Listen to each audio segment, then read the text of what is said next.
2026 தேர்தல் வேற கிட்ட நெருங்கி வந்தாச்சு. இந்த ஒரு பரபரப்பான சூழல்ல அரசியல் களம் அப்படியே அதிரடியா இயங்க ஆரம்பிச்சிருக்கு. இந்த நிலையில அனைத்து இந்திய அண்ணா திராவிட முன்னேற்ற கழகம் ஏற்கனவே முதல் கட்ட வேட்பாளர்களை அறிவிச்சிருக்காங்க. இந்த நிலையில இன்னைக்கு அதிமுக பொதுச் செயலாளர் எடப்பாடி பழனிசாமி அவர்கள் 2ஆம் கட்ட வேட்பாளர்களையும் அறிவிச்சிட்டாரு. அதுல யார் யாரு எந்தெந்த தொகுதியில போட்டிடுறாருன்னு பாத்துடலாமா? கும்மிடிப்பூண்டி தொகுதியில வி சுதாகர் அவர்கள் போட்டிடுறாங்க.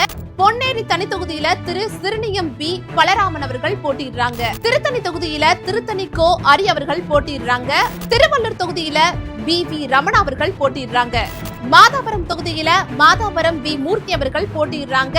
திருவொற்றியூர் தொகுதியில கே குப்பன் அவர்கள் போட்டிடுறாங்க. ஸ்ரீபெரும்புத்தூர் தனி தொகுதியில கே பழனி அவர்கள் போட்டிடுறாங்க.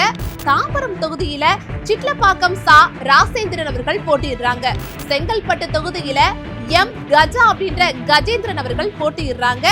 செய்யூர் தனி தொகுதியில இ ராஜசேகர் அவர்கள் போட்டிடுறாங்க. மீதி இருக்க வேட்பாளர்களை அடுத்த வீடியோல பார்க்கலாம். நல்லாட்சின்னா எடப்பாடியார் தான். வாக்களிப்பீர் இரட்டை இலைக்கே. தேர்தல் நாள் 23 ஏப்ரல் 2026.